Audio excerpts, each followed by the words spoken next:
दोस्त नमस्ते, प्रणाम करते हैं, अपने यूट्यूब पे स्वागत करते हैं। देखिए हमारे चैनल का नाम है अर्चना भोजपुरी गीत स्टार। और देखिए हम लोग एगो पारिवारिक गीत लेकर आए हैं। अगर आप लोग के अच्छा लगी, पसंद आई तो ज़्यादा से ज़्यादा लाइक करिए, सब्सक्राइब करिए, प्यारा सा कमेंट करना। अगर नया लोग हो तो लाइक सब्सक्राइब जरूर कर देना।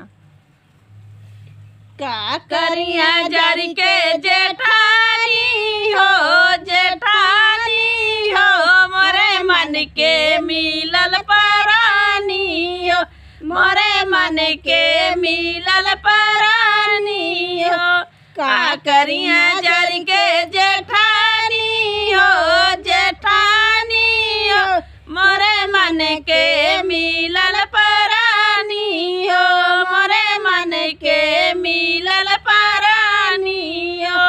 आधी आधी रतिया के रोटिया बनावे, आधी आधी रतिया के रोटिया बनावे, उठी के खाला मोरे रानी हो, मोरे रानी हो, मोरे मन के मिलल परानी हो, मोरे मन के मिलल परानी हो।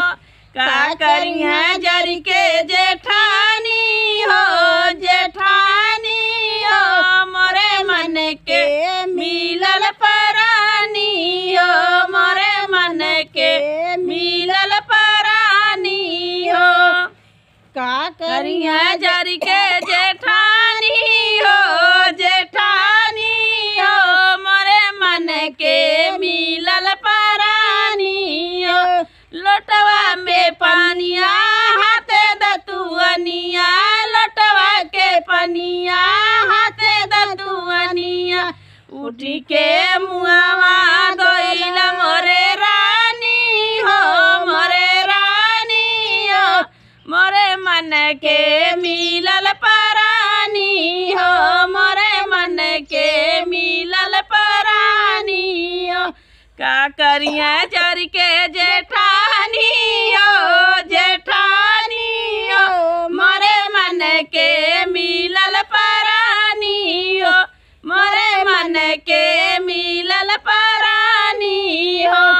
32 पूड़ी 36 कचौड़ी, 32 पूड़ी 36 कचौड़ी, उठी के खाला मोरे रानी हो, मोरे रानी हो, मोरे मन के मिलल परानी हो, मोरे मन के मिलल परानी हो।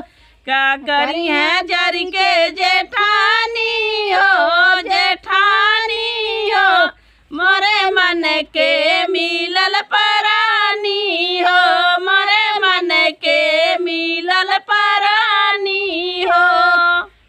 देखिए गीत कैसा है, थोड़ा थोड़ा खांसी आ रहा है। आप लोग का अच्छा लगे जरूर कमेंट करना, शेयर करना।